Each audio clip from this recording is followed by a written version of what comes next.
Qutadg'u bilik. Muqaddima. Uyg'urlar uzun tarixga, mo'l madaniyatga va qimmatlik madaniy meroslarga ega qadimiy bir millat. Ulug' vatanimiz Jongoning birlikka kelgan ko'p millatlik va porloq madaniyatga ega mamlakat bo'lib shakllanishida Uyg'ur xalqimi boshqa qarindosh millatlarga o'xshashla turli tarixiy davrlarda siyosiy, iqtisodiy va madaniy jihatlarda muhim rol o'ynagan. Bo'libmi vatanimizning mo'l madaniyat g'azinasini betishga cho'ng tuhfalarni qo'shgan edi.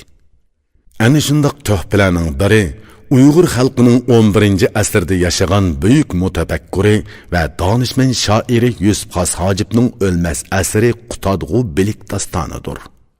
Bu daston Uyg'urlarning Islomiyat qabulidan keyingi yozma adabiyotidan hozircha zamonimizga yetib kelgan tunji badiiy asar.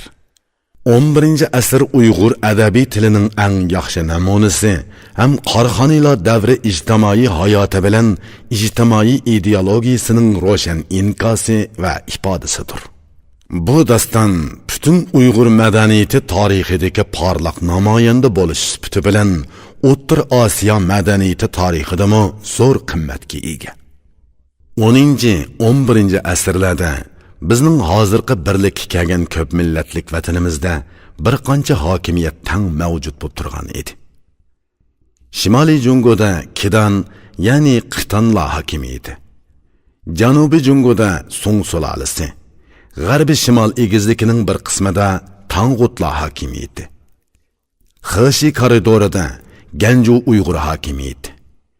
Turpan o'ymonligi va uning atrofidagi bir qism joylarda Quju, ya'ni Edoqut Uyg'ur hokimiyati.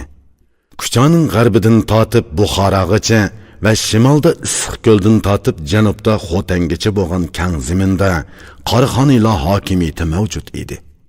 Dastlab Balasag'un shahrini, ondan Qashqar, ya'ni O'rdakantni poytaxt qilgan Qorxoniylar hokimiyatimi Uyg'ur xalqining ajdodlari tarafidan qurilgan bir sulola bo'lib, bu sulola milodiy 9-asrdan 13-asrning boshlarigacha davr surgan va butun O'rta Osiyo rayonining iqtisod ham madaniyat taraqqiyotida muhim rol o'ynagan edi. Qorxoniylar sulolasi bo'libmi 11-asrda zo'r gullanish davriga kirdi. Bu davrda bir tarafdan allaqachon boshlanib ketgan yezigilik va qo'l hunar sanoati ijtimoiy ishlab chiqarish kuchining asosiy qismi bo'lib qolish natijasida o'ltiraqlashish va shaharlashish umumlashib ketdi. Qashqa, Borchuq, Balasag'un, O'trar, Farab, Samarqand va shuningga o'xshash yirik iqtisod, savdo va madaniyat markazlari maydonga keldi. Yana bir tarafdan uzun tarixga ega milliy an'anaviy madaniyat asosida islom madaniyati va mamlakatimizning o'rta tuzlangligi madaniyatining munavvar omillarini qabul qilish bilan Uyg'ur xalqining madaniyat tarixida yangi bir davr boshlandi. Bu yangi davr madaniyati toki 13-asrgacha g'arb madaniyatidan eshib ketgan edi. Ana shu chaqlarda Qorxoniylar sulolasi tavasida Abu Abbos Farg'oni, Abu Nasr Farabi, Abu Rayhan Bironi, Yusuf Xos Hojib, Mahmud Koshig'ari qatorliq ulug' olim, mutafakkur va shoirlar maydonga keldi. Sharqdagi buddachi Edoqut Uyg'urlari ichida Sanqu Solih To'tun qatorliq buyuk olim va tarjimonlar yetishib chiqdi.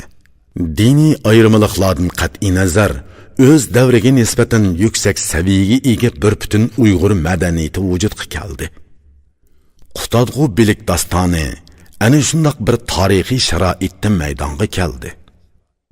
Qutadg'u bilik o'zining qurilmasi va mazmunidan elib aytganda oldi bilan bir adabiy asar va Uyg'ur dastonchiligining tipik namunasidir.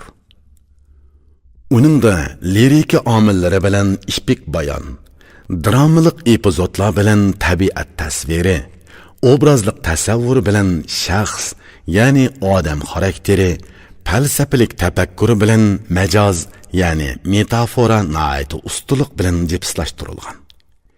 Lekin u muhabbat dastoni yoki qahramonlik dastoni emas, shundoqla ba'zilarning aytganidek nuqul pand nasihat, ya'ni didaktika kitobi emas.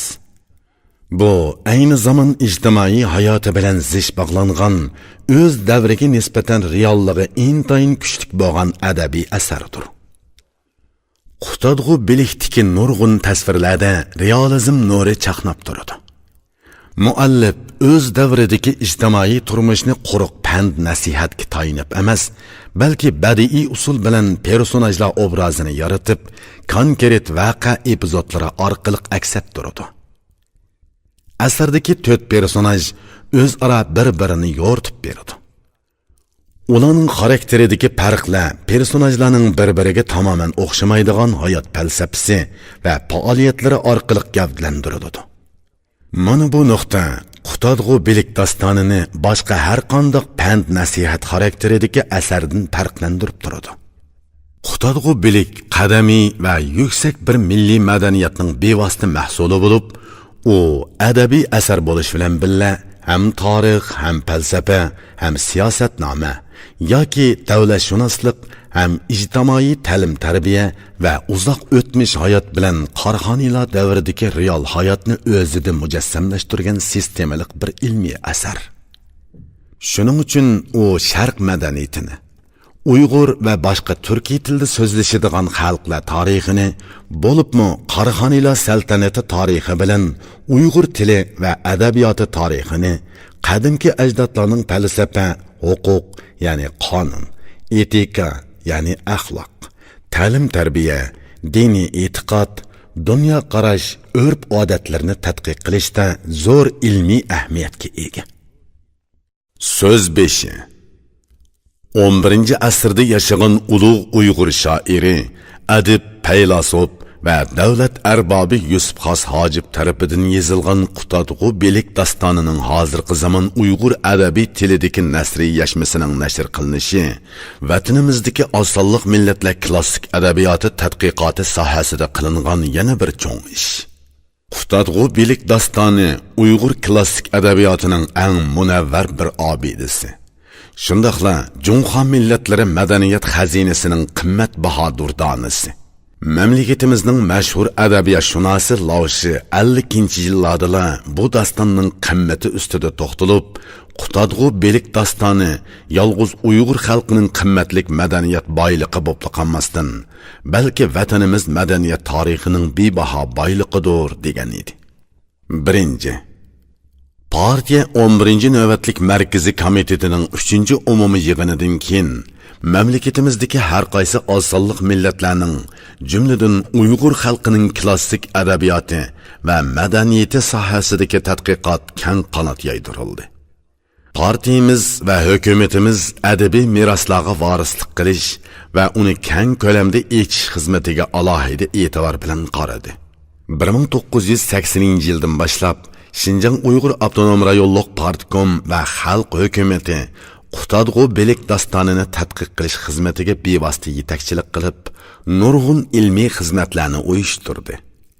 Ayni vaqtda Avtonom rayonimizning muavin raisi Hamid Eminov boshchiligida Qutadg'u bilik tadqiqotiga yetakchilik qiladigan maxsus rahbarlik hay'atini qurib, tadqiqotni konkret tashkilladi. Til adabiyot tadqiqoti sohasidagi olim mutaxassislar keng jalb qilindi. Hay'at bu ulug' asarni tadqiq qilish va nashr qilishda ko'plagan amaliy xizmatlarni ishladi. Avtonom rayonluq ijtimoiy palla akademiyasining ta'sis qilinishi, osonliq millatlar klassik adabiyoti tadqiqotining sistemalik, ilmiy tartib bilan sog'lom rivojlanishiga zamin hozirladi. İjtimoiy palla akademiyasining millatlar adabiyoti tadqiqot o'rni olim mutaxassislarning zo'r tirishchanligi bilan bu asar ustida izchil emgak singdirdi. Natijada 1984-yili bu dostonning transkripsiyalik matni nazmiy yashmasi, 1986-yili Xanzucha tarjimasi nashr qilindi. Buni endi nasriy yashmasi xalqimiz bilan yuz ko'rishmoqda. 2. Har qanday milliy adabiyot meroslarini tadqiq qilish va o'rganishning tub maqsadi uning ijobiy va ilg'or taraflarini yechib, real turmushga mos keladigan va foydali bo'lgan xususiyatlarni muayyanlashtirishdan iborat. Har qanday adabiy meros ajdodlarning tafakkur tarixidan, o'tmishning siyosiy, ijtimoiy ahvolidan derak beradi. Adabiyot san'atining o'tmish davrdan bizgacha yetib kelgan eng yaxshi yodikorliklari ma'lum tarixiy sharoit bilan bog'liq bo'lgan holda bizni o'tmish hayotidan xabardor qiladi. Qutadg'u bilik dostoni Uyg'ur xalqining o'ttiri asridagi falsafa va ijtimoiy ideologiya ahvolini aks ettirish jihatda nihoyat cho'nqur ahamiyatga ega, tangdishi yo'q bir asardir. Yaqinqi 10 yildan buyon bu asar ustida bir qadar keng tadqiqotlar olib berildi. Biror adabiy obidaga uzil kesil baho berish uchun uni cho'nqur va atrofli o'rganish, tadqiq qilish lozim. Cho'nqur va atrofli o'rganib chiqish uchun oldi bilan uning hozirgi zamon tilidagi nusxalarini borliqqa keltirishga, u o'z ichiga olgan mazmun va g'oyalarni xalq tushunadigan vositalar orqali ayon qilishga to'g'ri keladi. Shunday qilganda uning badiiy ahamiyati, tarixiy qimmati va real turmush bilan bo'lgan munosabati ro'shan bo'ladi. Junxo millatlari madaniyat xazinasining olamshumul boyligi bo'lgan Qutadg'u bilik dostoni yaqinqi bir asrdan buyon dunyo sharqshunoslik ilmining muhim bir tadqiqot nuqtasi bo'lib keldi. Uning 3 xil qo'lyozma nusxasi davlatimizda va chet ellarda aynan nashr qilindi. İngiliz, German, Rus va turk tillaridagi yashminlari ishlandi. Bularning hammasi bu ulug' asarni yanada cho'nqur va atrofli tadqiq qilish uchun bizni yetarlik ilmiy asoslar bilan ta'minlaydi. Qutadg'u bilik dostonining nasriy usul bilan yechib berilganligi, dostonning umumiy mazmuni va syujeti, u olg'a surgan idea va muallif Yusuf Xos Hojibning dunyo qarashi bilan har soha kitobxonlarining texmi cho'nqur tonishib chiqishi uchun foydali. 3. Klassik adabiy meroslarga varislik qilishda tanqidiy qabul qilish, mig'izi bilan shaklini ayirish, qadimkini bugun uchun xizmat qildirish fanjinida ching turish kerak. Bo'libmi varislik qilish bilan yuqori ko'tarishga ahamiyat berish lozim. Meros bo'lib qolgan har qanday yodikorlik o'zining butun mazmuni bilan o'zi vujudga kelgan davrda qanday ahamiyatga ega bo'lgan bo'lsa, keyingi davrlar uchunmi xuddi shunday ahamiyatga ega bo'la olishi notayin. Chunki u yangi tarixiy sharoitda, yangi ijtimoiy turmush tushunchasi ichida, yangi bir avlodning ma'naviy doirasida yashaydi. Shunga uning mazmunida qandaqdir bir nuqta ko'nrab qolgandek, vaqti o'tib real ahamiyatini yo'qotgandek bilinadi. Lekin uning ijtimoiy taraqqiyot qonuniyatlarining tub mohiyatini yechib bergan, haqiqatga uyg'un bo'lgan ilg'or va ijtimoiy nuqtalari yanada o'z qimmatini yo'qotmaydi. Bularga diqqat qilganda adabiy meroslarga to'g'ri baho bergili va uni yuqori ko'targili bo'ladi. Ajdodlarimiz bizga intayin mo'l, intayin qimmatlik madaniyat meroslarini qoldirib ketgan. Biz Junxo millatlarining munavvar madaniyat merosini qadrlashimiz, osrishimiz, qezishimiz va varislik qilish asosida uningdan foydalanishimiz, uni yengilishimiz, ilgirlatishimiz lozim. Tömür davom et. Nashrga tayyorlovchilardan Qutadg'u bilik dostonining asli nusxasining transkripsiyasini hozirgi zamon Uyg'ur adabiy tili bo'yicha nazmi va nasriy yashmisini nashrga tayyorlash va xanzucha tarjimasini ishlash avtonom rayonimizning ijtimoiy fan sohasidagi nuqtaliq tadqiqot temasining biri edi. Dostonning asli nusxasining transkripsiyasi va nazmiy yashmisi 1984-yili, xanzucha tarjimasi 1986-yili nashr qilindi. Xinjiang ijtimoiy fanlar akademiyasi millatlar adabiyoti tadqiqot o'rni Qutadg'u bilik dostonining nasriy yashmisini ayni vaqtda ishlab chiqqan edi. Hozir Xinjiang ijtimoiy fanlar akademiyasi qurilganligining 10 yilligiga sovg'a sifatida nashr qildirdi. Mazkur nasriy yashma tekstlari dostonning asli nusxasining transkripsiyasi asosida ishlandi va bir beyt birlik qilindi. Har bir beytning ma'nosini o'z ayni yechib berishga, so'z ma'nolarini imkon qadar tushirib qo'ymaslikqa, qadimki Uyg'ur tilida qo'llanilgan so'z iboralarning hozirgi zamon Uyg'ur adabiy tilida saqlanayotganlarini o'z ayni elishga diqqat qilindi. Har bir beytda she'riy jumlada yoshiringan, lekin beyt mazmunidan ma'nosi tushuniladigan so'zlar hamda beytlar ma'nosining bog'lanishi, fikr va mazmunining o'zaro jipslashishi zaruriyatidan qo'shilgan so'zlar izohat tariqasida berildi. Beytlarning ma'nosi faqat hozirgi zamon Uyg'ur adabiy tilida amaliy iste'mol qilinayotgan so'z iboralar bilan yechildi. Qutadg'u bilik. Hozirgi zamon Uyg'ur tilidagi nasriy yashnisi.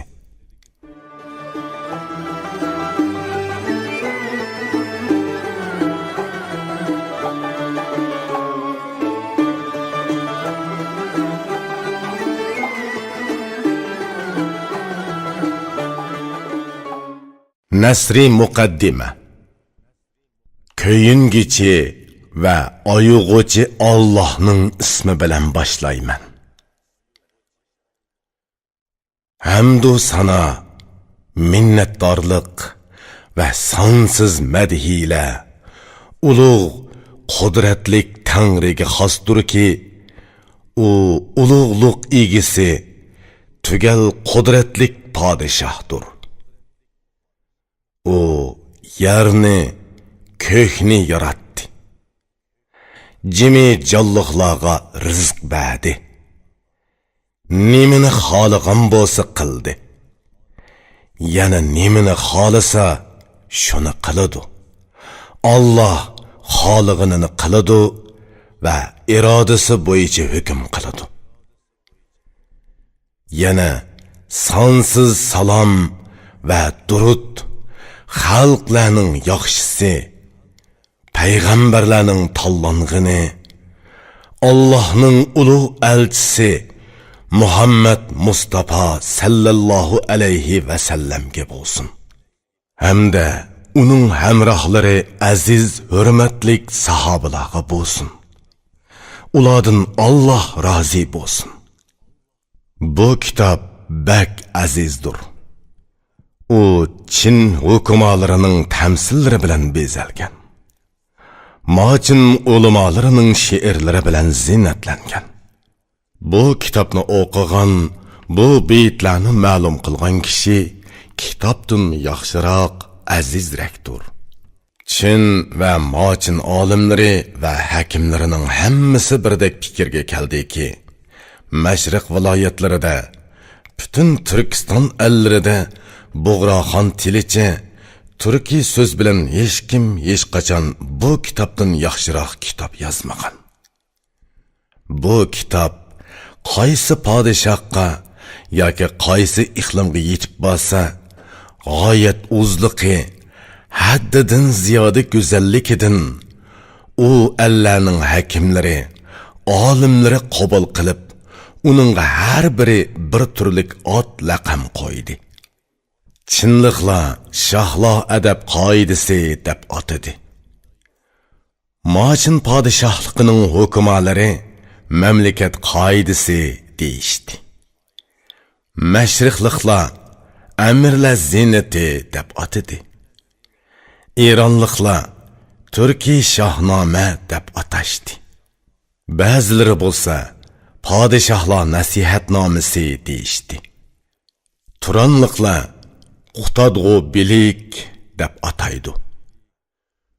Bu kitobni yezib chiqquchi Balasag'unda tug'ilgan parhezkor kishi edi. Ammo bu kitobni Koshig'ar elida tamomlab, Mashriq podshohi Tabg'och Bug'roxon huzuriga sungan.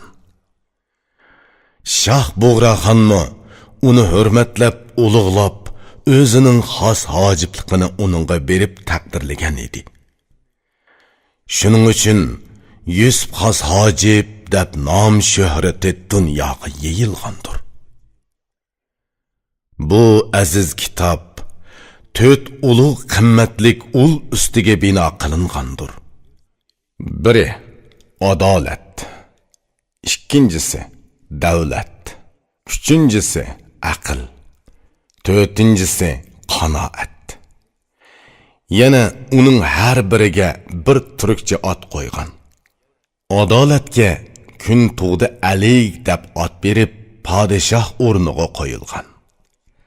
Davlatga oy to'ldi deb ot berib, vazir o'rniga qo'yilgan. Aqlga o'gdilmish deb ot berib, vazirning o'g'li o'rniga qo'yilgan. Qanoatga udg'urmish deb ot berib, vazirning qerindishi deb aytgan. Yana ular o'ttirisidagi munozira, savol javoblarga o'xshash so'zlar so'zlangandir. O'qiganlarning ko'ngli echilib, yozg'uchini azgu duo bilan yod qilsin deb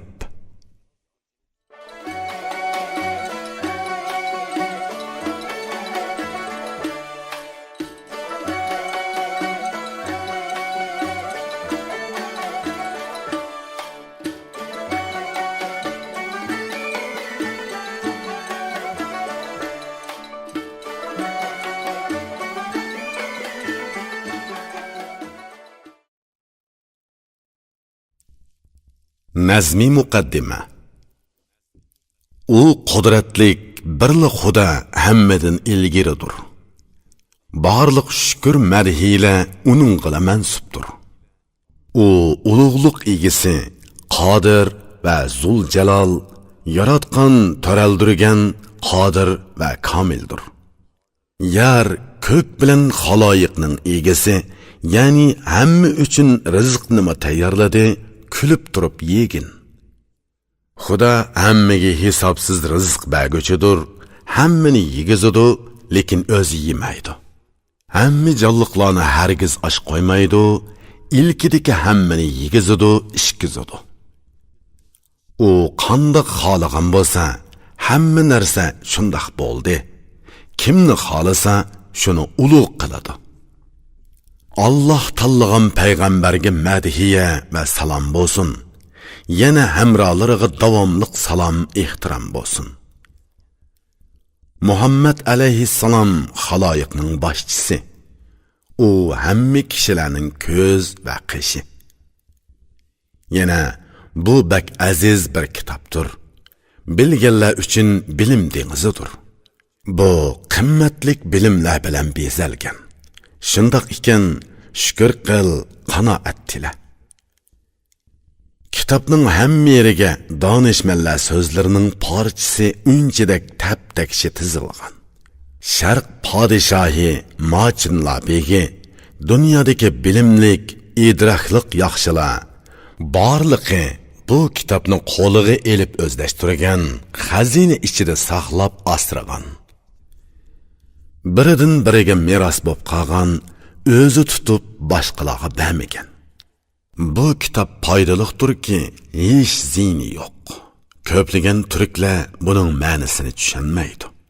Bu kitobni tushunganlar mazmunini bilalaydi. O'qigan, yozgan, ya'ni savodli bo'lsa tushunalaydi. Bu kitobning so'zlari qo'l va ko'z bo'lib yo'l ko'rsatadi. İşkili dünyada işini o'ngshaydi.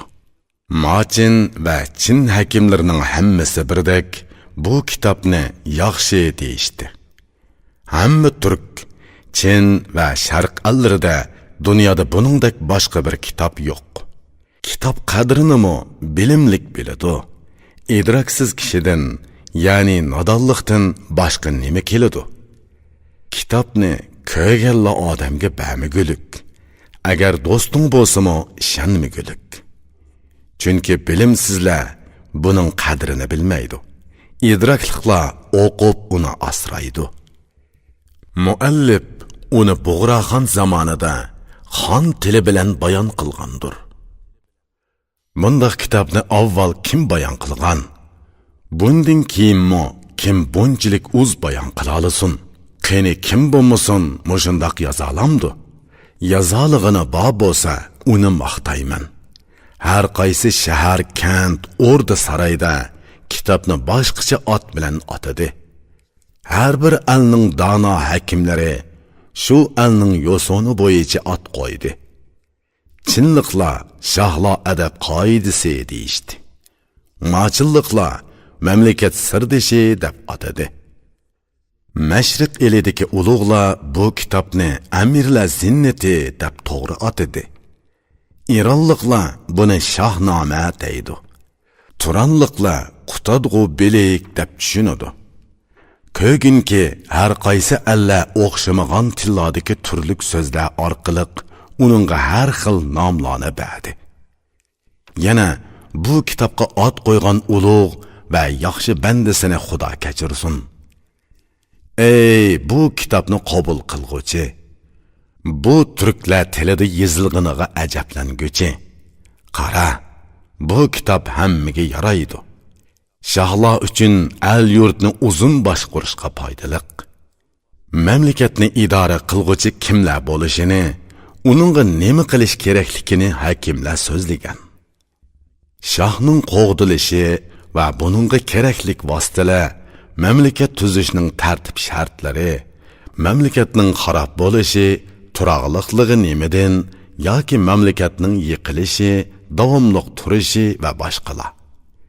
Yana cherik askar qo'shinlarning qandoq to'planishi, yer va yo'l tepishi, bularning tartibimi kitobda ochiq tanlab ayrim-ayrim ko'rsatib berilgan.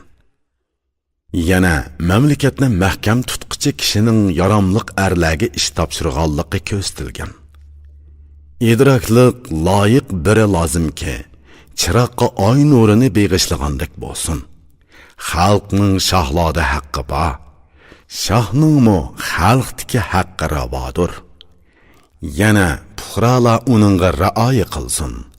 Shohmi puhroning jon tenini asrasin. Qaysi bir shoh urush qiladigan, jang paytida lashkarlarni qandoq tuzishni, dushman cheriklarini qirish uchun qandoq yili ishlatish lozimligi so'zlanadi. Shoh qandoq tadbirlar qo'llanishi, o'zinimi, xalqnimi to'g'ri yo'lga selishi kerakligi so'zlanadi.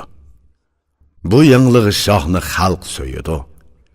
O'zgilarmi yuzini ko'ray deb oldiraydi. Öz omadlik deb bilib xizmatga ba'zilarni yaqinlashtirgulik, ba'zilarni yiroqlashtirgulik. Bir munchilarni puxtalik bilan yaqin tutish, ba'zilarni asqatmaydi, yomon deb yiroqlashtirish kerak. Yana biri bosh kesish uchun siyosat ishlatish, ikkinchidan ko'ngil elish uchun farosat ishlatish kerak. Farosatlik, bilimlik, botur, shir yurak bo'lish, xazinini to'ldirish va uni loyiqida taqitish kerak. Puhrolarga nisbatan noiti savrchan bo'lsa, hamma ishda rohat topadi.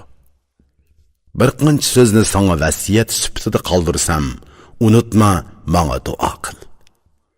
Nazar sol, bu kitobni tuzgan kishi mohir kishilarning sari ekan. U turlik fazilat va farosat bilan bezalgan va xushal o'tgan ekan.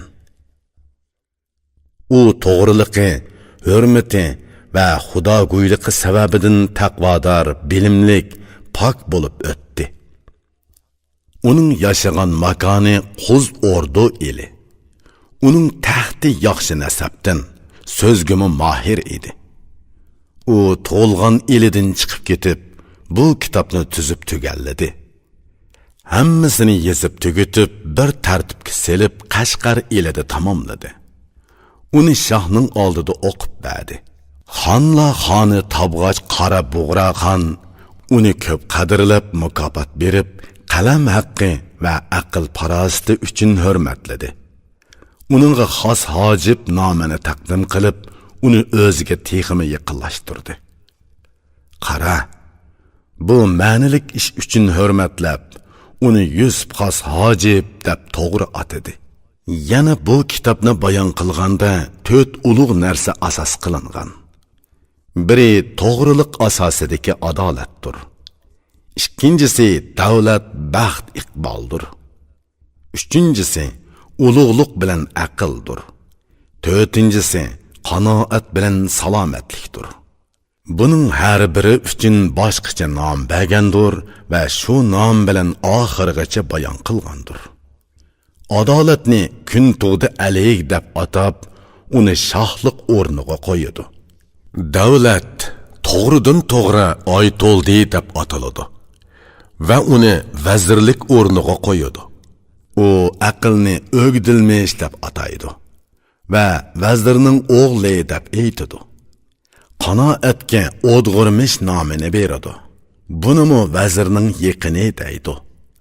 Qara, buning hikmati 4 narsa ustidadurki, ularni tartib bilan yezib kitobni tamomlaydi. Arabcha, tojikcha kitoblar ko'p. Bizning tilimizda bu yegona hikmatdir. Bu kitobning hurmatini bilimli kishilar biladi. Bilimning qimmatini aqlli kishilar tushunadi. Sana bu turkcha qo'shoqlarni tuzib berdim. O'qiganda unutma, menga duo qil. Dunyodan o'tib ketaman, so'zimni o'zing angla. Ko'p ibrat ol va ko'zingni och. Iloho, sen yakki yegonasan, hammamizni kechirgin.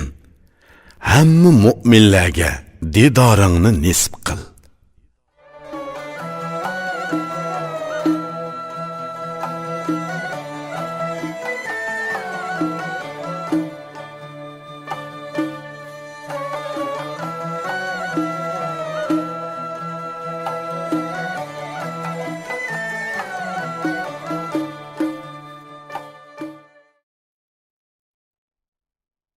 Qutadg'u bilik.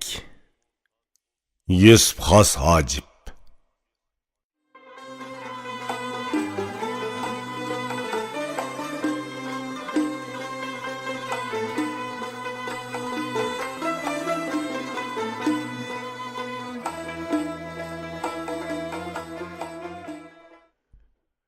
Ko'yingichi va oyg'uchi Allohning ismi bilan boshlayman. Birinchi, qudratlik va ulug' Tangrining madhiyasi aytiladi. Yaratgan, tarbiya qilgan va kechirgan egam Xudoning nomi bilan so'zimni boshladim. Qudratlik birla Allohga tuman ming sana va ko'p madhiya bo'lsin. U yo'qolmaydi. U bo'z yer, yeshil osmon, quyosh va oy, tunni, xalqni, zamon va kunlarni yaratdi. Bu hamma borliqni xolidi va yaratdi. Birla paydo bo'ldi dedi, xolg'inining hammasi paydo bo'ldi. Yaratilgan barliq narsalar uningga muhtoj. Muhtojsiz birla Xudo, uning sherigi, hamrosi yo'qdir. Ey arxlik, qudratlik, mangu muhtojsiz Xudo. Bu ot seningdan boshqaga loyiq emas. Ulug'luq va buyuklik sana xos. Seningdan boshqa sana tang tush yo'q. Ey bir Xudo, sana boshqa biri hargiz o'rtoq bo'lolmaydi. Sen hammadan avvalsan, azal ham oxirsan. Sening birligingni hisoblashga bo'lmaydi. Sening qudrating hammaga yetadi. Shubhisizki sen birla.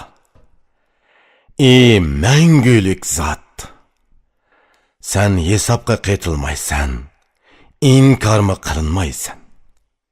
Ey hammani bilguchi, mavjudotning haqiqati, ko'zimdan yiroqsan, ammo ko'ngilga yaqinsan. Sening borliqing kun oyidek ro'shan ayondir.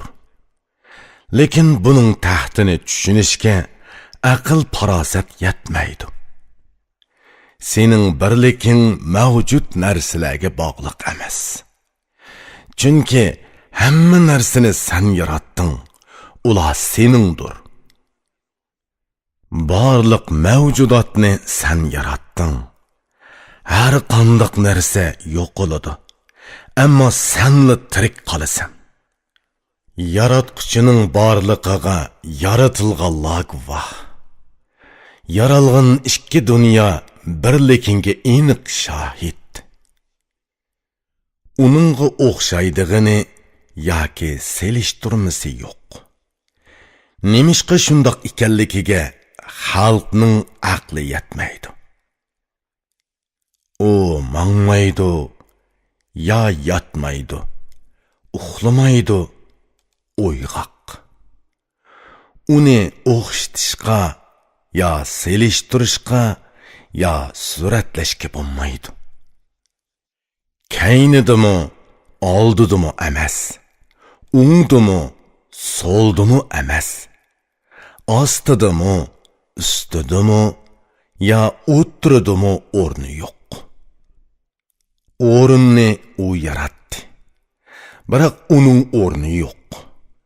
Uningsiz o'rin yo'q. Buningga ishon. Ey sirlarga yaqin, ko'ngillardan yuksak Xudo. Barliq surat, shakllar sana guvohdir. Sen tumanning son-sanoqsiz tiriklarni yaratding. Tuzlang tog', dengiz, do'ng, o'ymon yerlarni yaratding. Yeşil osmonni tuman ming yulduz bilan beziding. Qorong'u tunni nurliq kunduz bilan yo'ritding. Qanchiligan, uchidigan, yuradigan, tinidigan jonliqlar seningdan oziq elib yashaydi. Yuqorida arishdan tövəndi yerga qadar barcha narsa birdek sana muhtoj, ey egam. Ey bir Xudoga ishonguchi, uni tiling bilan madhiyla. Diling shaksiz ishongin ekan, aqlingni yavash tut. Uning taxtiga yetaman dema. Ko'nglingni ko'zat. Uning borliqiga ishonda, xotirjamlikka erish. Uning qayerda, qandoqligi haqida izlanma. O'zingni tut, hech yerda va hech qandoq emas deb bil. Bu to'g'rida ko'p so'zlama. Ey muhtojsiz egam, sen bu muhtoj qulunga shafqat qilib, barliq gunohlarini kechirgin. Sangla seg'indim, umidim senda. Muhtoj bo'lgan yerimda mening qo'limni tut. Meni so'yimlik payg'ambar bilan birga turg'iz. Adolat kuni, ya'ni qiyomatda uni menga yetakchi qil. Ham uning 4 hamrohiga davomliq üzüldürmey tumanning salom yetkiz. Ulug' kunda menga ularning yuzini ko'rsat. Yaxshi so'zini menga yo'l ko'rsatguchi qil. Sana loyiqida madhiya o'qiyolmayman. Meni afo qil, so'zim kesildi.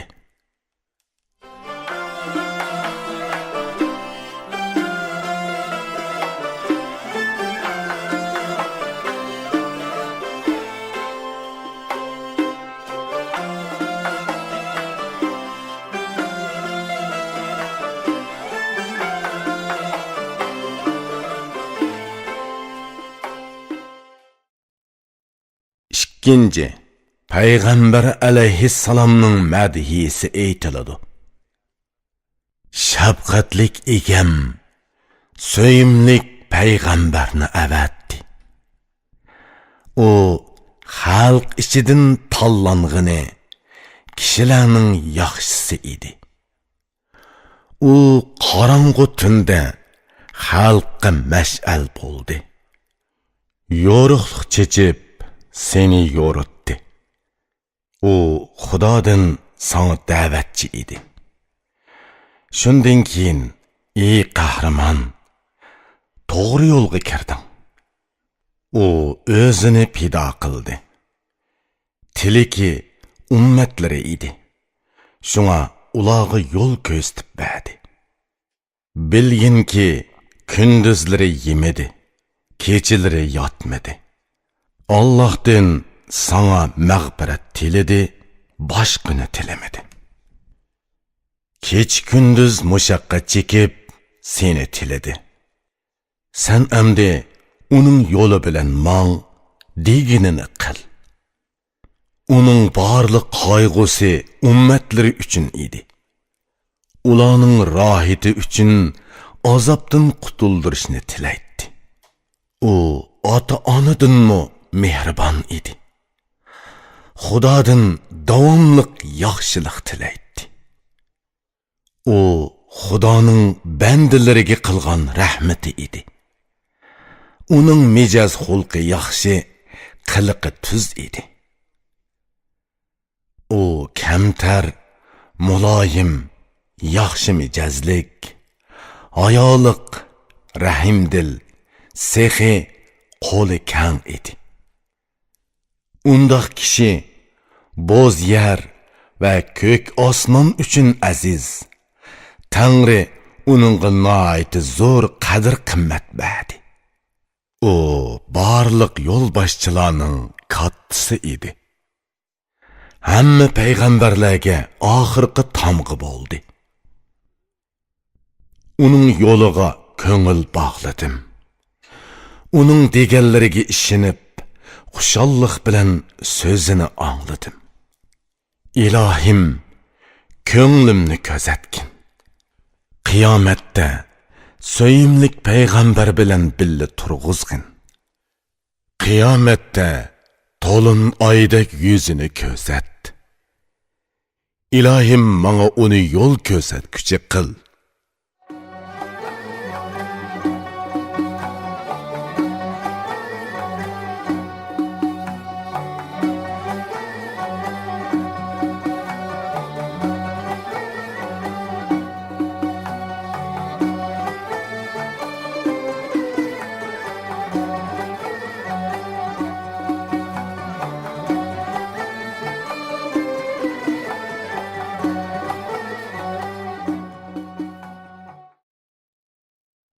Üçüncü, 4 sahabenin madhisi aytiladi.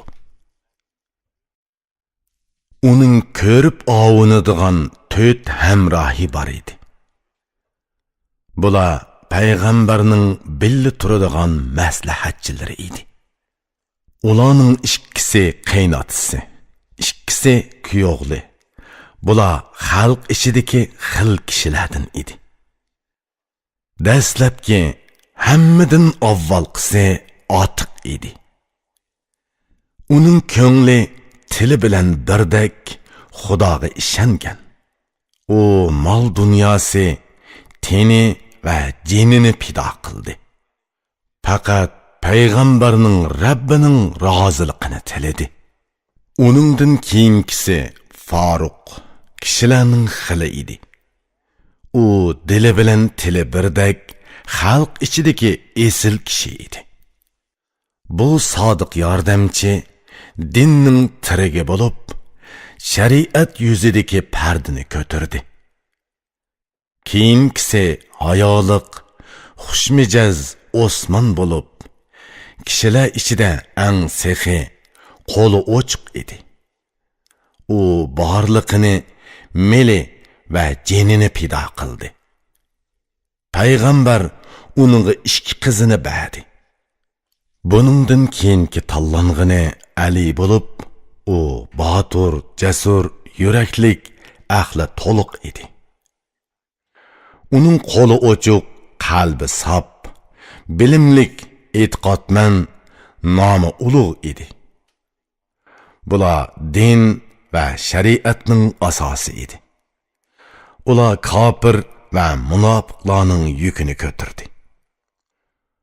Bu 4 hamroh men uchun tabiatning 4 asosidek tuyuladi. to'rt asos muvofiqlashsa haqiqiy tiriklik bo'ladi. Mendin ularga davomliq tuman ming salom yetkizgaysan egam. Ulardan rozi bo'lgaysan Rabbim. Qiyomat kuni ularning sepida turishqa meni nisb qilgaysan.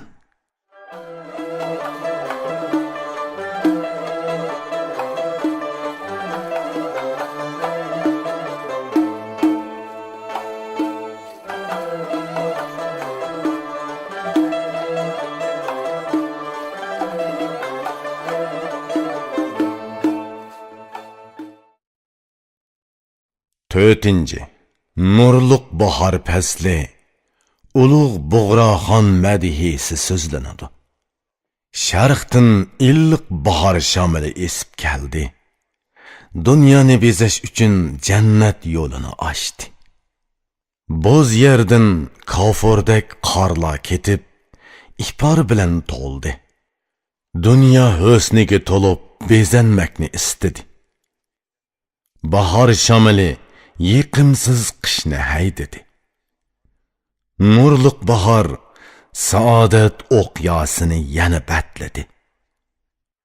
Quyosh yana o'z o'rniga yenib keldi, beli quyruqidan qo'zi burniga o'tdi. Qurigan daraxtlar yeshil to'n kaydi. So'sin al, seriq, ko'k, qizil bo'lib bezandi. Bo'z yer yuziga yeshil yipak yoydi.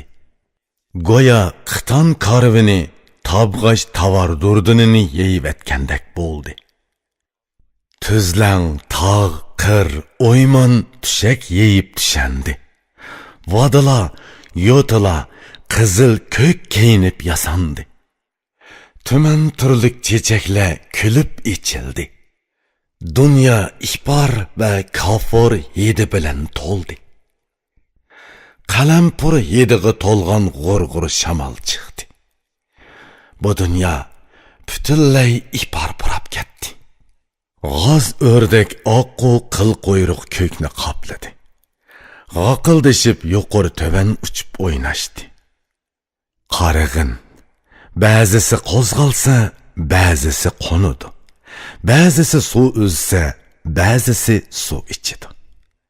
Ko'k turnalar ko'kda unini yongritib, to'gi karvinidek tizilib parvoz qilib uchishadi.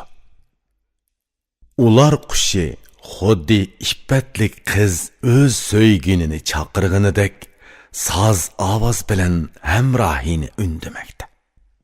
Kahlik qaqoqlab kulgandek umlik sayridi. Uning og'zi qondek qizil, qishi qop-qora. Qora qushqoch nayzidek tumshiqini so'zib sayridi. Uning uni erkak qiz unidek yiqimliqdir. Gulzarda bulbul ming xil un bilan sayramoqda. Go'yo kech kunduz sura ibrini o'qimoqda. Ilik tog' o'shkisi chechaklar ustida o'ynashmoqda. Buğa maral eg'inab chopchib kezib yurmoqda. Osmon qopqini turib ko'zidan yosh to'kdi. Ana chechaklar yuz echib qaqoqlab kuldi.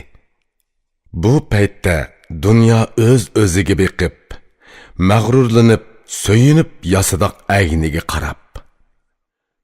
Dunyo so'z echib menga yetkizib dediki, bu Xoqonning yuzini ko'midingmi?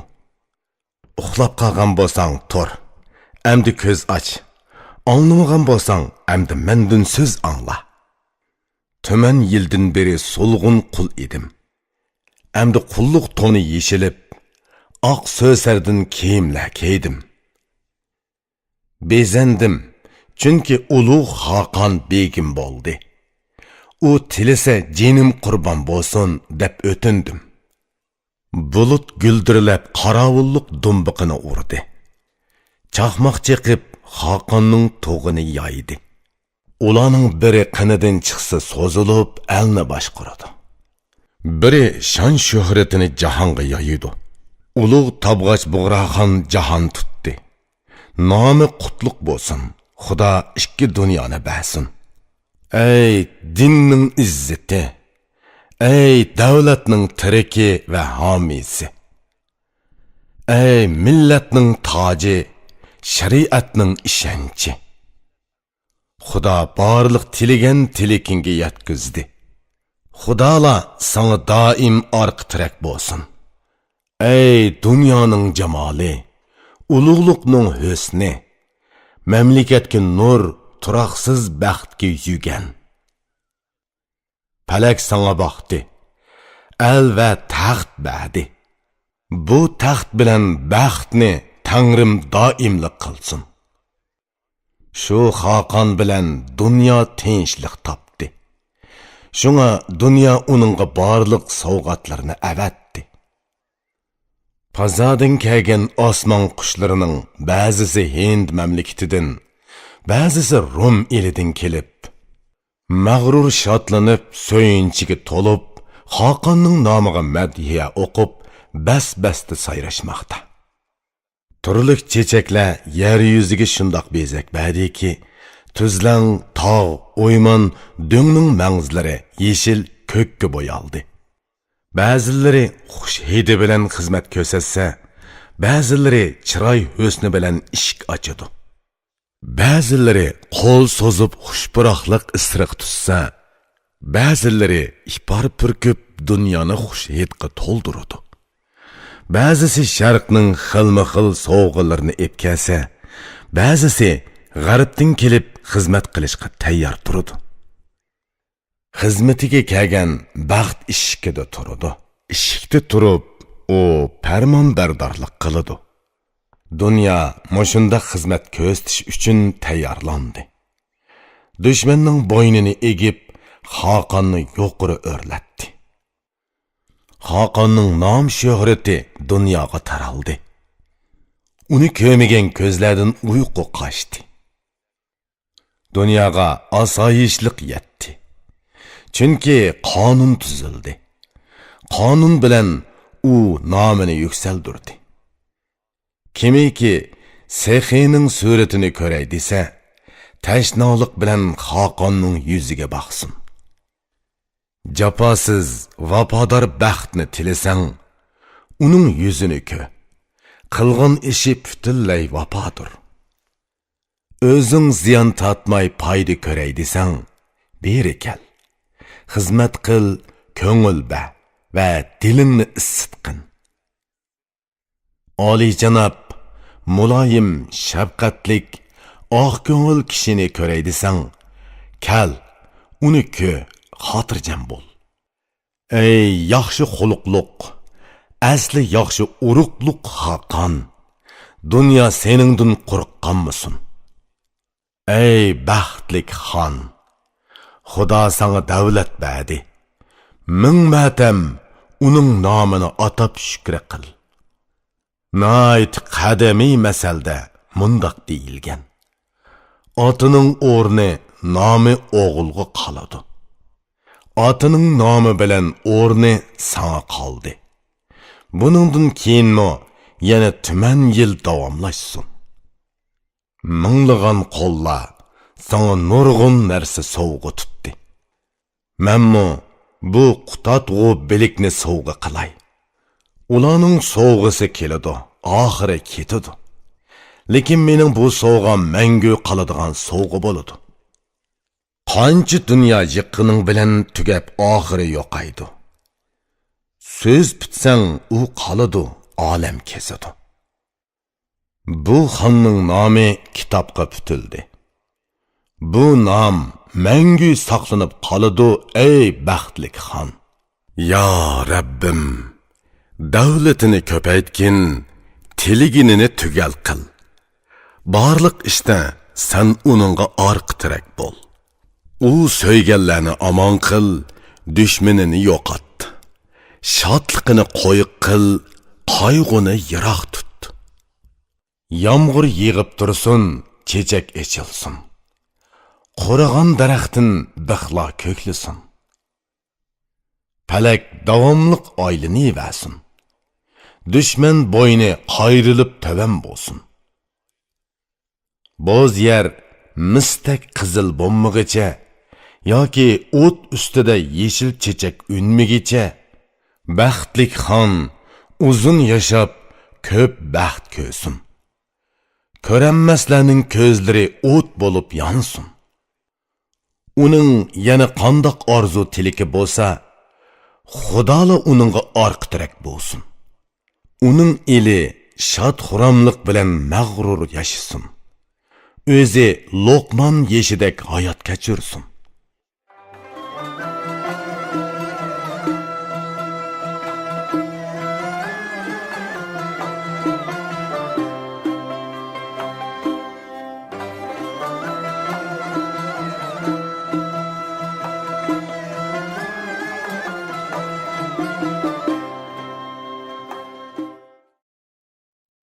Beshinchi.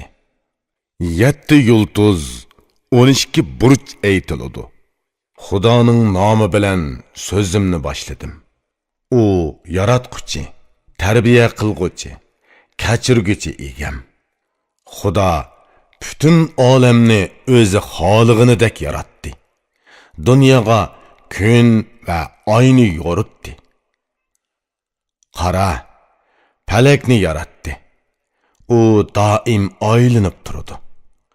Uning bilan billa falak chaqimi cho'gilaydi. Ko'k osmonni va uning ustidagi yulduzlarni yaratdi. Qorong'u tun va yorug' kunduzni yaratdi. Bu osmondagi yulduzlarning bir qismi bezak, bir qismi yo'l ko'rsatguchi, bir qismi kuzatguchilar.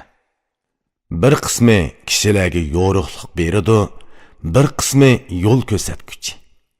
Uningdan kishilar yo'l topa oladi. Ba'zilari yuqoriroq turadi, ba'zilari tuvan.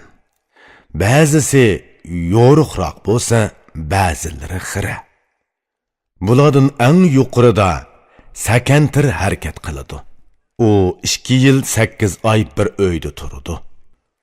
Uningdan keyingisi, ya'ni ikkinchisi 10 oy bo'lib, u bir uyda 12 oy turadi. Uchinchi bo'lib qurut keladi. U qahri bilan harakat qiladi. U qayoqqa boqsa, yashargan narsalar qurib ketadi. To'rtinchisi yoshiq bo'lib, u jahonni yo'rtidi. Yaqinlashganni, qarshisiga kelgan narsalarni yo'rtidi. Beshinchi savit bo'lib, so'yimlik yuzini ochdi. Sana kulib boqsa, o'zingni xushal tut. Keyin orzu keladi. Tilak orzulaganlar uningga yaqinlashsa, o'z tilakiga yetadi. Bularning eng tövünide yolchiq harakat qiladi. U quyosh bilan qarama-qarshi beqishqanda to'ladi. Bulardan boshqa 12 burj bor. Ularning ba'zilari 2 o'ylik, ba'zilari 1 o'ylikdir. Qo'zi bahor yultuzi keyin ud keladi. Arantir quchiq bilan bir-biriga yaqin yuradi. Qara, arslan bilan bug'doy boshi qo'shnidir. Keyin ulgu chayon bilan yoning hamriyi. Uningdan keyin o'g'loq, ko'nak ham baliqlar keladi. Bular tug'sa osmon yo'rib ketadi. Bilsang, bularning 3 atiyozliq, 3 yozliq yulduz, 3 kuzlik, yana 3 qishliq yulduzdir. Ularning 3 o't, 3 suv, 3 shamol, 3 tuproq bo'lib, shulardan dunyo va Allah paydo bo'lgan. Bular bir-biriga yov. Xudo yovga yov avatdi, janjalni to'xtatdi. Uchrashmas yovlar o'zaro yarışib qoldi. Ko'rinmas yovlarning o'chmanligi pasaydi. Yaratquchi Xudo hammani o'zi yaratdi. Yaratdi-da tartibga soldi, bir-biriga muvofiqlashtirdi. Buningdan keyin amdi inson haqida so'zladim. Uning qadr-qimmati bilim, aql, farosat bilan bo'ladi.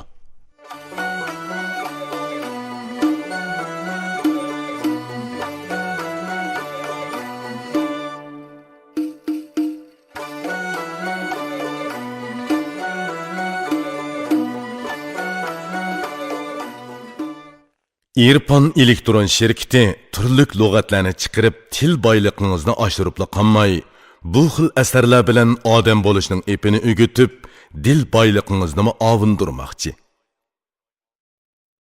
6. İnson bolasining qadri bilim va aql bilan bo'ladiganligi so'zlanadi. Xudo insonni xillab tanladi va yaratdi. Uningga fazilat, bilim, aql va farosat berdi. Uningga qalb ato qildi, ham tilini ravon qildi. Hayo va go'zal xulq, qiliq berdi. Bilim berganligi uchun inson bugungi buyuklikka erishdi. Farosat berganligi uchun tugunlar yeshildi. Xudo kimga aql, farosat va bilim bergan bo'lsa, uning qo'lidan ko'p yaxshiliklar keldi. Bilimni buyuk, idrokni ulug' deb bil. Bu ikkisi xillangan bandaning martabasini o'stiradi. Bu so'zning dalili sifatida munu so'z keldi. Bu so'zni anglag'inda so'zingni shu yerda to'xtatdi. Qayerda idrok bo'lsa, ulug'likka erishadi. Bilim kimda bo'lsa, u buyuklikka ega bo'ladi. Farosatlik ufqolaydi, bilimlik bilalaydi. Bilimlik farosatliklar tilikiga yetadi. Bilimning ma'nosini bil. Bilim nima deydi? Bilim bilgan ardin hamon kasal yiroqlashadi. Bilimsiz kishilarning barchasi kasalchan keladi. Kasalni davolamasa kishi tezli o'lib ketadi. Yur, ay bilimsiz, kesilingni davola. Ey olim, bilimsizlikning davosini sen aytib ber. Farosat bir chulvurdur. Uningga erishgan kishi tumanlagan orzusi bo'lsa-mu tilikiga yetalaydi. Qara, farosatning kishiga foydasi ko'p. Bilim bilgandan keyin kishi aziz bo'ladi. Har qanday ishni farosat bilan ishla. Erishgan vaqtlaringni bilim bilan mustahkamla.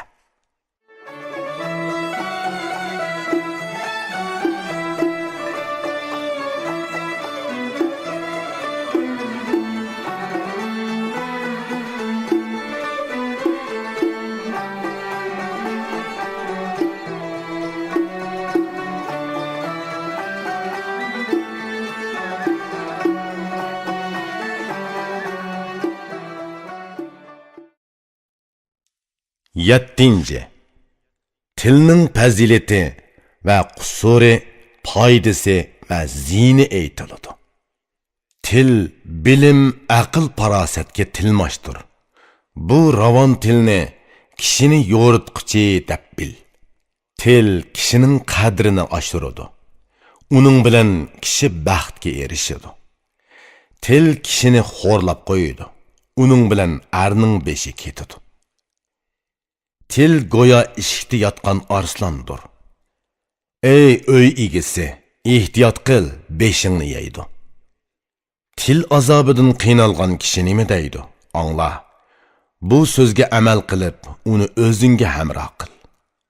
Ya Rabb, til menga qanchalik ko'p jafo chektirdi.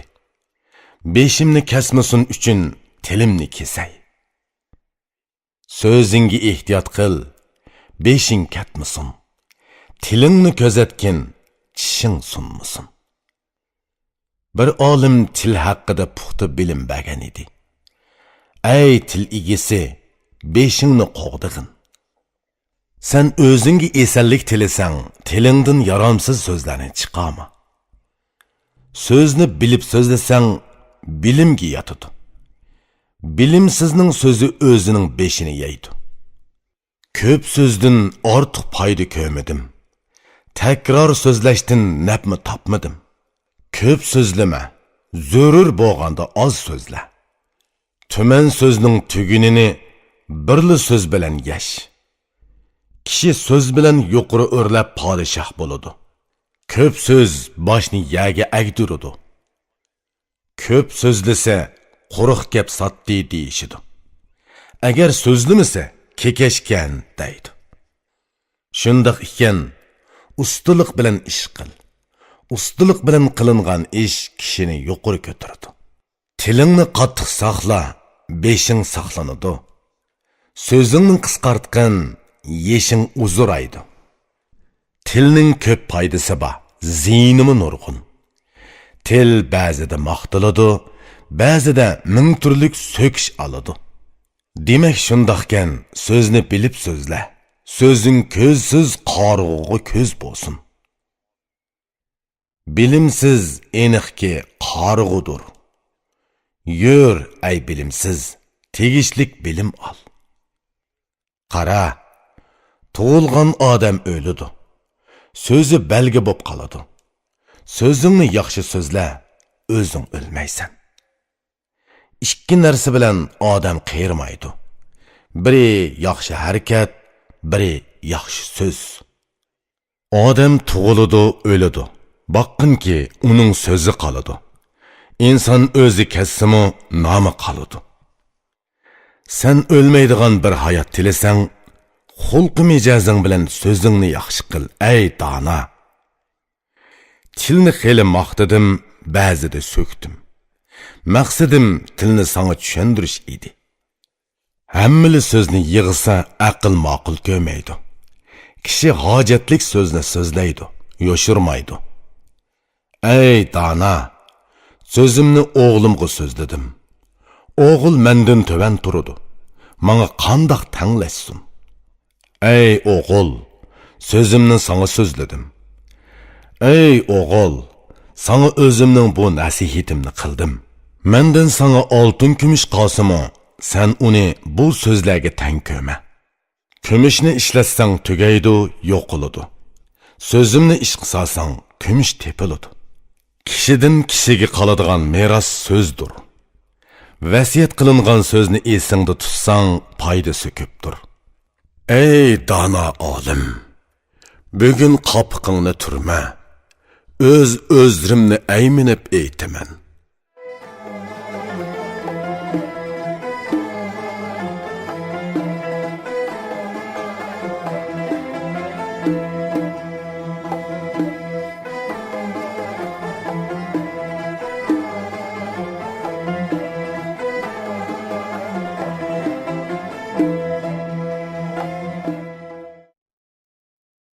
Sakkizinci. Kitap egisi o'z-o'zrini aytidi. Ey olim dana, tilikim kelgusi avlodlarga tegishlik so'zlarimni qoldirish edi.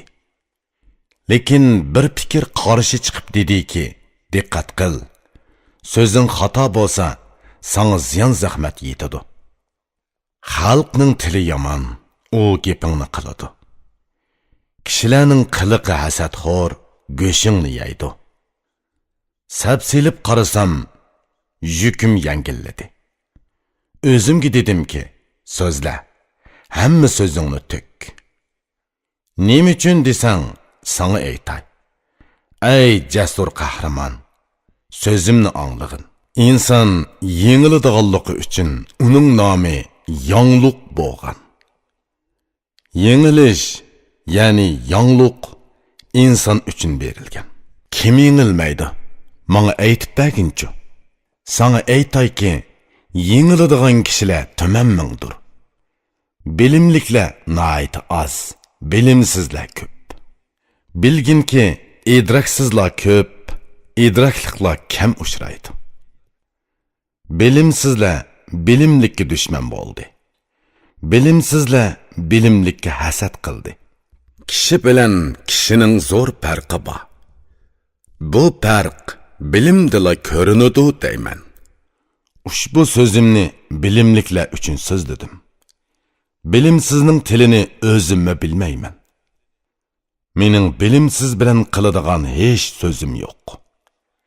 Ey dana, men sening xizmatkoring. Sana so'zimni so'zlashga ayminib, ushbu o'zrimni bayon qildim. So'zligicha ozidu ham yengiladi. İdrakliklar anglasa, o'nglaydi, tuzitidi. Söz tögü burnidek çülüklük narsaki, tögünü qayoqqa yetilasa, shu yoqqa ketadi. So'zni bilib so'zliguchilar ko'p. Buni tushunguchilar men uchun bak azizdir. Hamma yaxshiliklar ilmning foydasidandir. Misali, bilim bilan ko'kkimi yo'l ochiladi. Hamma so'zingni bilim bilan so'zla. Hamma kishi bilimi bilan buyuk bo'ladi deb bil. Söz kök osmondan bo'z yerga tushdi. İnson söz bilan o'zini qadr-qimmatga ega qildi. Kishining ko'ngli go'yo tubsiz dengizga o'xshaydi. Bilim bo'lsa, uning tegida yotgan unchidir. Kishi dengizdan unchini chiqamasa, u mayli unchi bo'lsin, mayli soyning teshi farqsiz bo'ladi. Bo'z yer qetidagi oltin bir toshdir. Agar qezib chiqarilsa, baglarning beshiga bezak bo'ladi.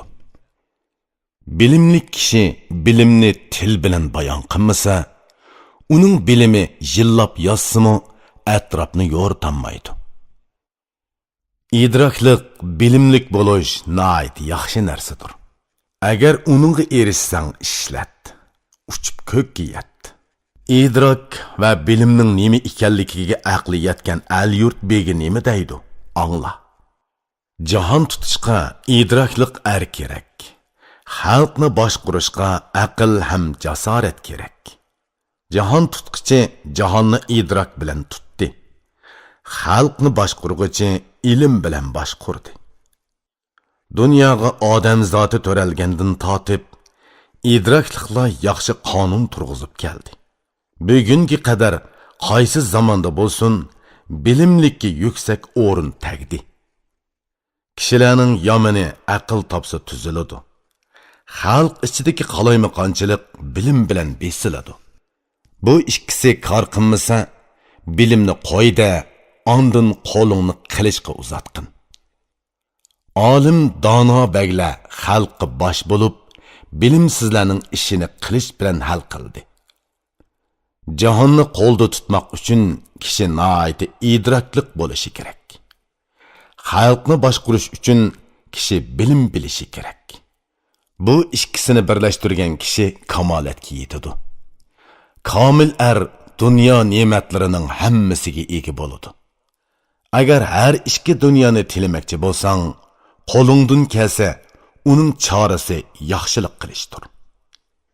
Agar o'zing yaxshi bo'lishni tilasang, yur, yaxshilik qil. Boshqa so'zga hojat yo'q. Kishi mangulik yashamaydi. Nomi mangu yashaydi. Uning yaxshi nomi mangu saqlanib qoladi. O'zing mangu emas, balki noming mangudir. Noming mangu bo'lsa, o'zingmi mangulik bo'lasan.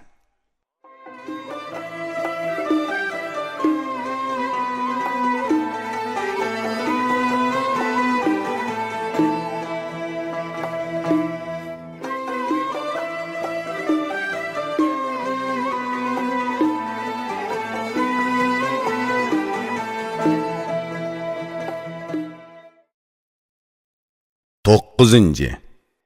Yaxshilik qilishning madhiysi va foydasi aytiladi.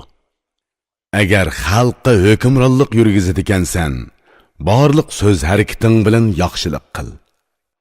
Yigitlik o'tib ketadi. Tiriklikmi tugaydi. Sen bu tush kabi dunyodan tezli o'tib ketasan.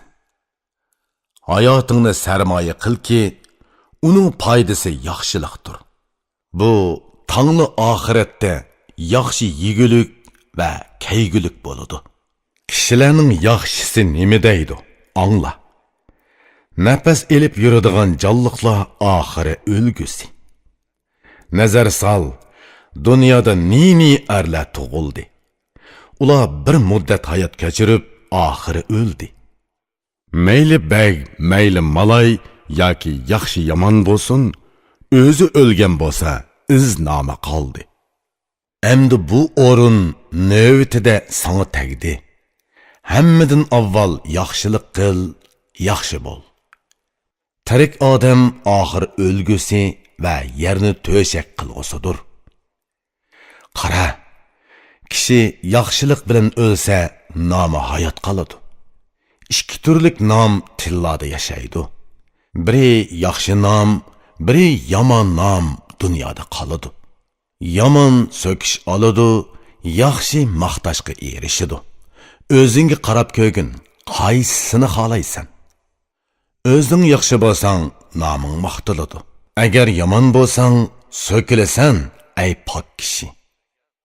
Pes Zahhak nima uchun so'kishga loyiq bo'ldi? Baxtlik Fridon nima uchun maqtaldi? Biri yaxshi edi, uni maqtashdi. Biri yomon edi, uni so'kishdi. Sana yomonlik loyiqmi yoki yaxshilikmi? So'kishni xohlamsan yoki maqtashnimi? Qaysisini xohlasang birini tanla. Tanlig'ining yaxshi bo'lsa-mi, yomon bo'lsa-mi, keyin o'kinma. Tajribali kishi buningga bir tamsil so'z aytdi. Tajribali kishi el-yurt ishini biladi. Kishi yaxshi nom bilan olqishga erishadi. Yomon nom chiqarganlar o'lganda qarg'ish topadi. Yomonlik qilganlarni ko'p sinadim. Kunlar o'tgan sari kuchdan uzildi. Ey bilimli kishi, qanchaki kuzatsam, yomonlarning ishi ilgari bosmadi. Yomonlik bir o'tdir. O't ko'ydiradi. Yo'lida o'tishga bo'ladigan kechik yo'qdir.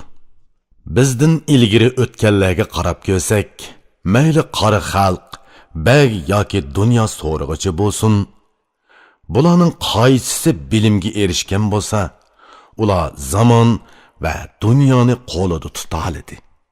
Dunyo baglarining qaysisining bilimi bo'lsa, yaxshi qonun turg'izdi. Obdan kishilardan bo'ldi. Bugunmi kimiki yaxshi deb atalgan bo'lsa, eng avval shular yaxshilarga bosh bo'ldi. Qaysi bek dono bilimga yaqin bo'lsa, u bilimli kishilarni o'ziga yaqin tutdi.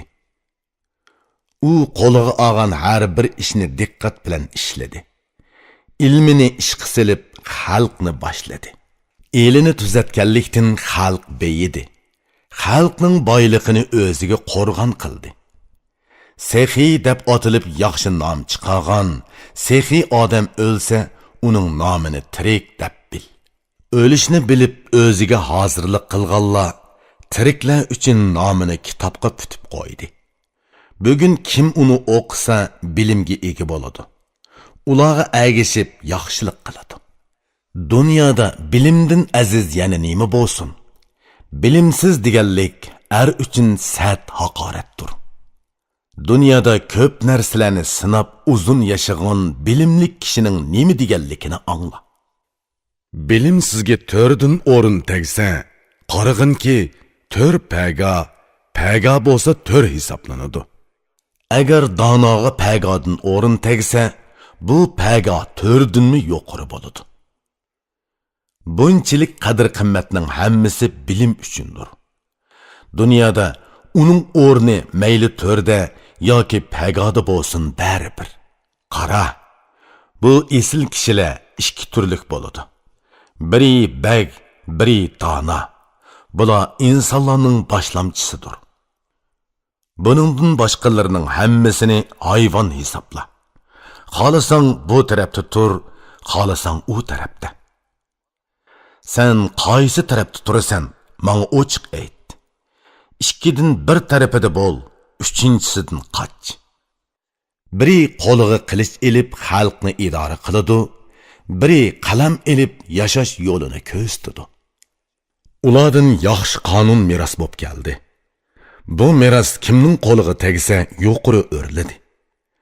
O'likdan tirikka meros qiladigan narsa so'zdir. Meros qolgan so'zni anglasa, uning ko'p foydasi bor. Aniqki, bilimsiz bir qarg'udir.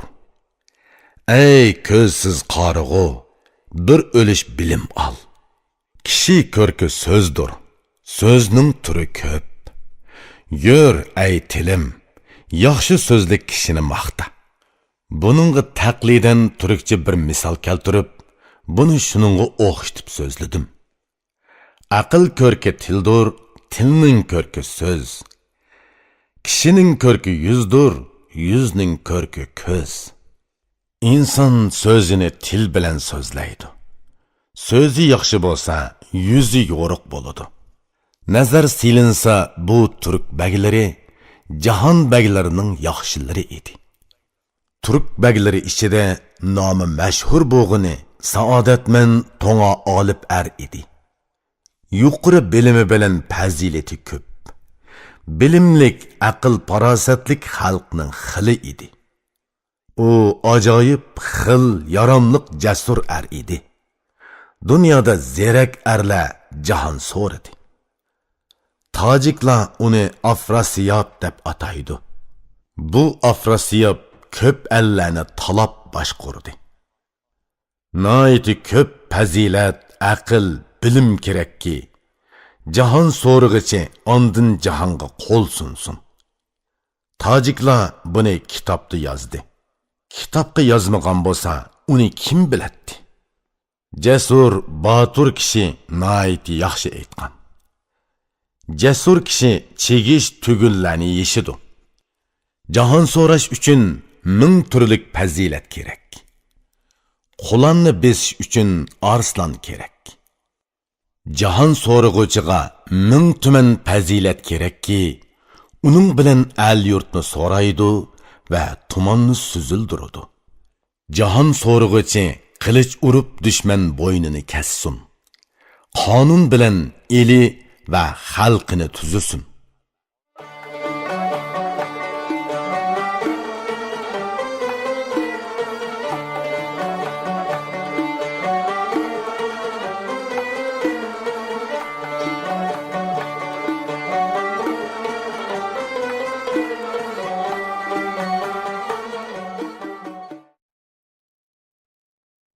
O'ninchi, bilim va idrok farosatning fazilati, foydasi aytiladi. Tilikim so'z edi. Ey bilimlik dona! Farosat, bilim haqida o'zim so'zlagayman. Farosat qorong'u tundagi mash'alga o'xshaydi.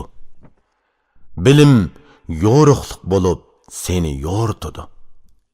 Kishi farosat bilan o'rlab, bilim bilan yuksaladi. Bu ikkisi bilan qadr qimmat topadi. Buningga ishonmasang, Noshirvonga qara. U jahonni farosat ko'zi bilan yo'ritdi. To'g'ri qonun yurgizdi, xalqi beyidi. Yaxshi davroni bilan nomini yaxshi qildi. Bilimlikning mundoq bir so'zi yodimga keldi. Bilimlik davziqi bo'lsa, davzaxtin yiroqlashidi. Kichik o'g'lonni-ku idrokqa yetib yeshiga to'lmig'icha qalam yurgizmaydi. Ko'ginki idrokli kishilar qerisi ozidu, idrok ketdi deb qalamnimi to'xtatadi. Agar talva kishini urib o'ltirsa, uningga o'lim yo'q. Zahmat yetkazilmaydi. Nimishqa desang, u idroksizdir. Idroksiz kishilarning hech nimada hassisi bo'lmaydi. Qadr qimmat idrok uchundir. Aql idroksiz kishi bir o'chim loydir. Sapsilib qarasang, bu so'z yaxshi aytilgan. Aql idroksiz, bilimsizlar o'zini yuksaltirmaydi. Nazar solsang, barcha kishi kiyim kiydi. İdraklik, bilimliklar kiyim bilan emas, asli bilan qadrlikdir. İdraklik kishi esil bo'laman desa bo'lalaydi. Bilimi bo'lgan baglik qilsimi qilalaydi. Kimda aql idrak bo'lsa, u esil inson bo'ladi. Kimda bilim bo'lsa, u baglikka erishalaydi. Bo'z yer ustida inson bolasi qo'l ko'tardi. Hammani bilim bilan barpo qildi. Kishi aql idrok bilan esil otiladi. Baglar al ishini bilim bilan yurgizadi. Tuman ming xil fazilatlar, ko'p madhilangan ishlar aql idrok bilan qilinganligi uchun maqtalgandir. Idrok ozligini oz dema. Uning foydasi ko'pdir. Bilim ozliqini oz dema, u er uchun qimmatlikdir. Dana so'zlagan munu 4 narsaning ozliqini oz deb sanama. Bu so'zni zihning bilan angla. Bu 4ning biri o't, biri yovdur. Üçüncüsü tiriklikning kushandisi bo'lgan kasaldir. Bulardan oxirgi biri bilimdir. Bu 4 narsani sal chog'lama, qimmati yuksakdir. Bulardan har birining foydasimi, ziyni ko'p. Ba'zisi berimdek, ba'zisi ilmdek zarur. Bilim go'yo kimyodirki, butun narsani atrofiga yig'adi. U idrak o'rdisi. Hamma narsa uningga jamlanadi. İhbar va bilim bir-biriga o'xshash narsalardir. Uni o'zingda yoshirib saqlashga bo'lmaydi. Sen ihbarni yoshirsang, uning hidi bilinib qoladi. Bilimni yoshirsang, tiling oshkora qiladi. Bilim bir boyliqdirki, u zodi kambag'allashmaydi. O'g'ri hiylagarlarni o'g'irlab ololmaydi. Bilim va idrak kishi uchun kishandir. Kishanlik kishi yaramaz ishlarga yaqin borolmaydi. Kishi yaxshi ko'radigan etini kishallab tutadi. Minishlik etini bo'lsa, ko'zitib saqlaydi. Kishanlik qochanmaydi. Xoligining yuradi. Tushaklik yiroqlashmaydi, xoligan yeringda turadi. Aql idrak sana yaxshi va ishonchlik adashdir. Bilim naiti mehribon qarindoshdir. Bilim sizga bilgini va qiliqi dushmandir. Boshqasi bo'lmagandimi, bu ikki jidal yetarlikdir. Buningga taqlidan turkcha tamsil esimga keldi. Buni sen o'qig'in, as yodingda tut. İdrakli kishi uchun idrakning o'zi chin do'stdir. Bilimsiz kishiga nomili yetarlik haqoratdir. Bilimlikka bilimi yetarlik kiyim-kechak, yemak-ichmakdir. Bilimsizga o'z qilmishi yovuz qo'ldashdir.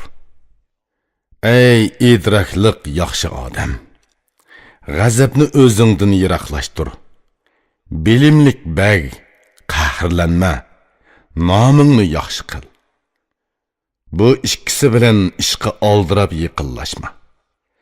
Agar yiqillashsang, umringni zoyi qilasan. G'azab bilan qilingan ish doim pushaymonlik bo'ladi. Kishi qahrlansa, ishda odishidu. Kishi egri besiq, salmoq mijozlik bo'lishi kerak. Bag vazmin bo'lsa, kunlari yo'riq bo'ladi. Muloyim ham xushbeil bo'lish kerak. Aql idraklik ham bilimlik bo'lish kerak. Kishini yaxshi tanlash uchun idraklik bo'lish kerak. Ishni yaxshi puttirish uchun bilimlik bo'lish kerak. Yaramsiz yaramliqni aniq ko'zitib, keraklik keraksizni haqiqiy surishtirib, o'zi ayirib, tanlab farqlantira olsa, hammali ishda ko'zini o'tkir qilsa, ondan ishlar mukammal ham pishiq bo'ladi. Chunki bilimlik kishilar oshni pishiq yeydi. Bu xil kishilar tilikiga yetadi. Ikkala dunyoda ishi o'ngishliq bo'ladi. Qahrlanish bilan g'azab odam uchun yovuz narsa. Bu ikkisi bilan vujud davomliq aziyat chekadi. Bilimlik dono nima deganligini angla. Bu so'zga amal qil, ey mangzi qizil kishi. İnson qahrlik bo'lsa, aqldan ozadi. Agar g'azab kelsa, farosatdan mahrum qiladi. Qahrlanish kishi uchun yovuzdir. U bilimni yo'qotadi. Oliyjanob kishilarmi qahrlansa qo'pollik qiladi. Bilimlik kishi nima deydi? Angla. Bilimlikning so'zi haqiqatan so'yimlik jonga o'xshashdir. Qara, bu bir qancha narsa kishi uchun yovuzdir. İnson uningga o'ginib qolsa, vujudi bulg'unadi. Bulardan biri yalğan sözleş. Uningdan keyingisi so'zida turmaslik. Üçüncü biri ishchimlikka berilish. Bundaq odam shubhisizki tamamen behuda yashaydi. Odam uchun yana biri johil qiliqdir. Johil mijozlik odamga xushalliq bo'lmaydi. Yaramaz odatning yana biri pastkash qiliqdir. Bundaq odam kishilarning uyiga so'riqchilik soladi. Yana biri tili yomon, qahri g'azablik bo'lish. Bundaqlar eg'iz ichib so'ksa kishini azoblaydi. Bu bir qancha narsa bir odamda yig'ilsa, undaqlardan muqaddas baxt tezib yiroqlashadi. Falak anga baxmaydi. Beshi gangirab qoladi. Shuning bilan billa xuy paylimi ayniydi. Yur, ay yaxshi kishi, yaxshilik qil. Yaxshi kishining ishi doim o'ngishliq bo'ladi. Amdi sinoqlar orqali yuksilib, al ishini boshqargan xushbe'il kishining nima deganligini angla. Yaxshilik necha yillar yashasimi qerimaydi. Yomonlikni qancha parvish qilsimi tuzalmaydi. Yomonning yeshi qisqa, u pushaymon bilan qayriydi. Yaxshilikning umri uzun, u pushaymonsiz yuridi. Yaxshi har kuni yangi tilikini topadi. Yomonning g'ami kunda minglab oshidi.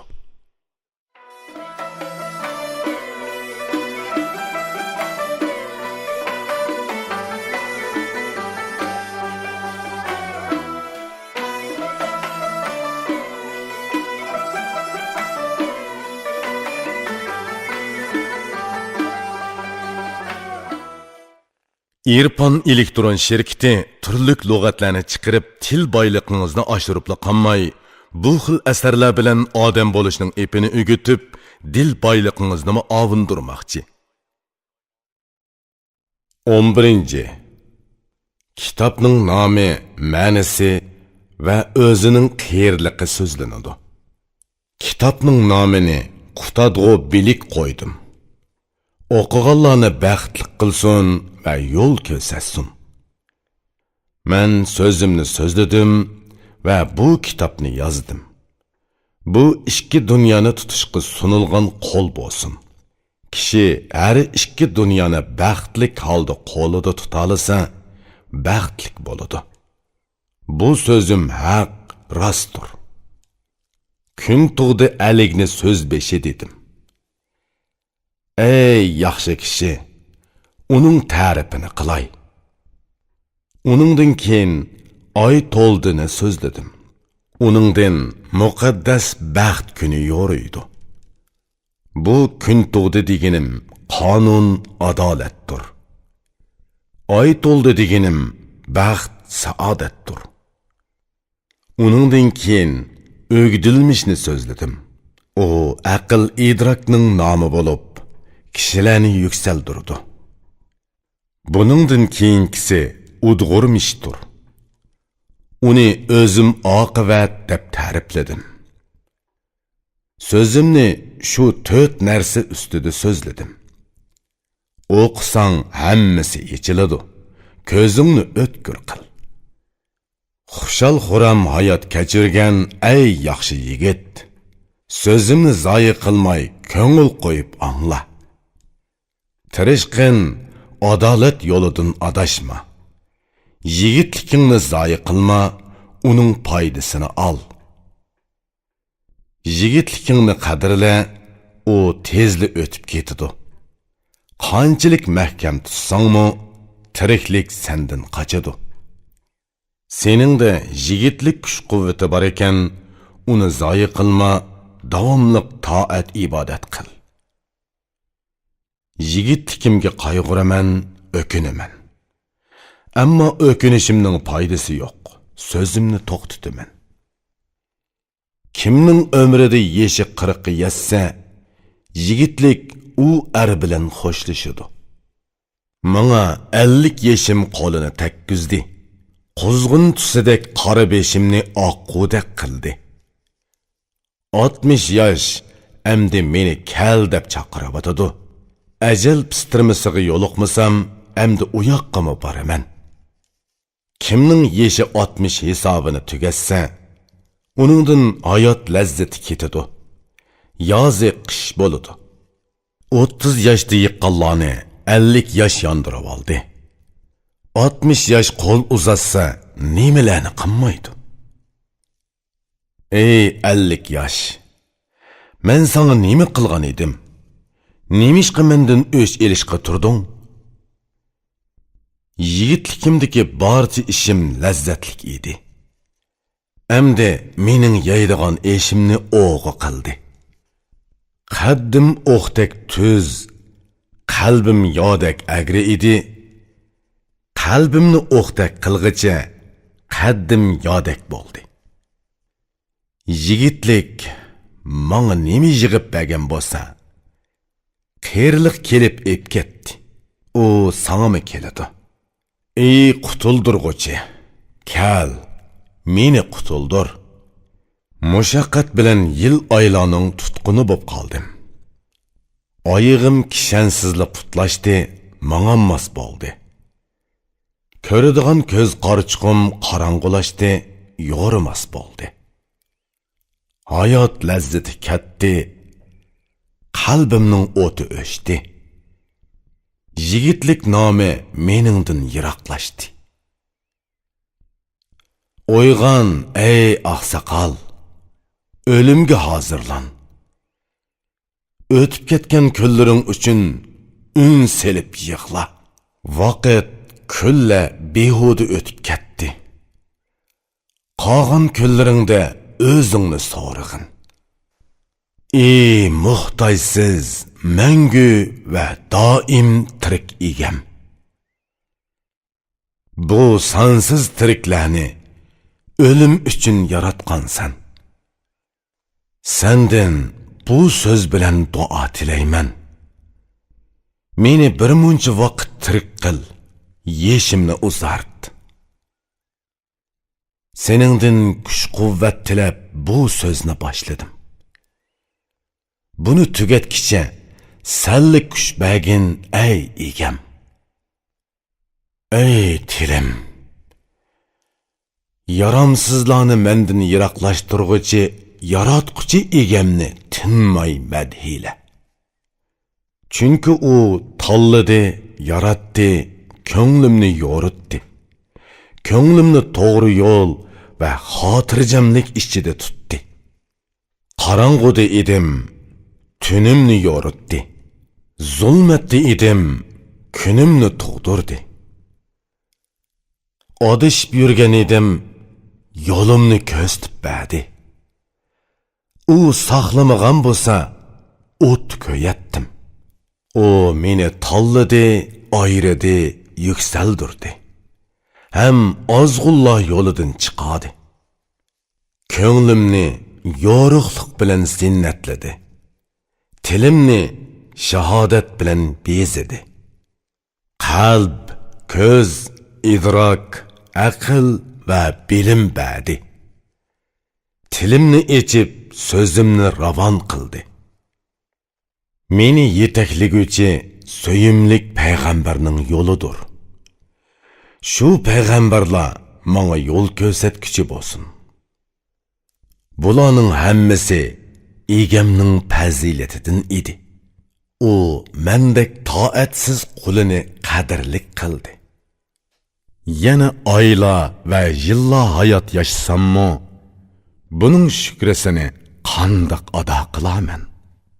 Ilohim, bu ojizligimni bilasan.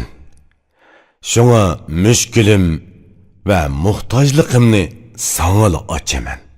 Bularning hammasiga loyiq shukr qilolmayman. Menga o'zing rahim qil. Hikmatingga aql yetmaydi. Meni tuz va to'g'ri yo'ldan chiqarma.